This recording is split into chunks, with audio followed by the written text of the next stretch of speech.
அஸ்ஸலாமு அலைக்கும். Welcome to my channel Femina cooking life style. Today recipe மண் சட்டியில் மத்தி மீன் குழம்பு. வாங்க வில்லேஜ் ஸ்டைலில் எப்படி செய்கிறதுன்னு பார்க்கலாம்.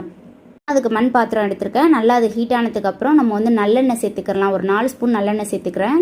1 ஸ்பூன் கடுகு, 1 ஸ்பூன் வெந்தயம் சேர்த்துட்டு நல்லா பொரிஞ்சதுக்கப்புறம் ஒரு 25லேருந்து 30 சின்ன வெங்காயம் எடுத்து கட் பண்ணிவிட்டு சேர்த்துக்கிறேன். சின்ன வெங்காயம் ரொம்ப வதங்கணும்னு இல்லை, ஒரு கண்ணாடி பதம் வந்ததுக்கப்புறம் ஒரு 7 பல் பூண்டு எடுத்து நல்லா தட்டிட்டு இந்த மாதிரி சேர்த்துக்கலாம். அப்புறம் கருவேப்பிலை சேர்த்துட்டு மிக்ஸ் பண்ணிக்கோங்க. ஒரு தக்காளி எடுத்துகிட்டு நான் மிக்சர் ஜாரில் சேர்த்து அதை அரைச்சி எடுத்துக்கிறேன், தனியாக இருக்கட்டும். அப்புறம் 2 பச்சை மிளகாய், அப்புறம் 1 ஸ்பூன் மிளகாய் தூள், 1/2 ஸ்பூன் மஞ்சள் தூள் சேர்த்துட்டு நல்லா மிக்ஸ் பண்ணி விட்டுருங்க. நான் மீன் குழம்புக்கு முருங்கைக்காவும் கத்திரிக்காவும் தான் எடுத்திருக்கேன். இது கூட நீங்கள் மாங்காய் கூட எடுத்துக்கலாம், ஆனால் லாஸ்ட்டாக தான் மாங்காய் சேர்க்கணும். இப்போ சேர்த்தோம் அப்படின்னா கரைஞ்சி போயிடும். அதுக்கப்புறம் தேவையான அளவு உப்பு சேர்த்துட்டு நல்லா ஒரு தாட்டி மிக்ஸ் பண்ணி விட்டுறலாம்.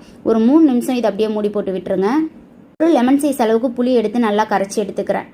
இப்போ நம்ம அரைச்ச தக்காளி பேஸ்ட் எடுத்து அந்த புளி தண்ணியில் ஊற்றிடலாம். அதுக்கப்புறம் நான் மீன் மசாலா சேர்த்துக்கிறேன். ஒரு 4.5 ஸ்பூன் மீன் மசாலா சேர்த்துக்கிறேன். சேர்த்துட்டு நல்லா கை வச்சு கட்டி இல்லாமல் நல்லா கரைச்சி விட்டுக்கோங்க.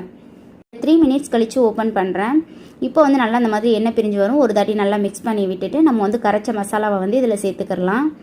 இப்போ தேவையான அளவு உப்பு சேர்த்துட்டு ஒரு 6 நிமிஷம் இதை நல்லா கொதிக்க விடலாம். அப்போ தான் மசாலா ஸ்மெல்லு நல்லாவே போகும். மீனை நல்லா வாஷ் பண்ணிவிட்டு கல் உப்பு மஞ்சத்தூள் போட்டு நம்ம அரிசி களைஞ்ச தண்ணியில் ஒரு 3 நிமிஷம் ஊற வச்சோம் அப்படின்னா எந்த ஸ்மெல்லுமே கவுச்சி ஸ்மெல்லு வராது. தெரிஞ்சவங்க ஓகே, தெரியாதவங்க இதை ஃபாலோ பண்ணிக்கோங்க. அப்புறம் ஒரு 6 நிமிஷம் கழித்து நம்ம ஓப்பன் பண்ணிவிட்டு மீனை சேர்த்துக்கிறலாம். மீன் சேர்க்குற இந்த டைமில் தான் நம்ம மாங்காய் சேர்க்குறா இருந்தால் சேர்த்துக்கணும். நான் மாங்காய் சேர்க்கலை. மீன் சேர்த்துட்டு இது ஒரு 4 நிமிஷம் கொதி வந்தால் போதும். இந்த மீன் ரொம்ப சின்ன மீனால் டக்குன்னு உடஞ்சிரும்.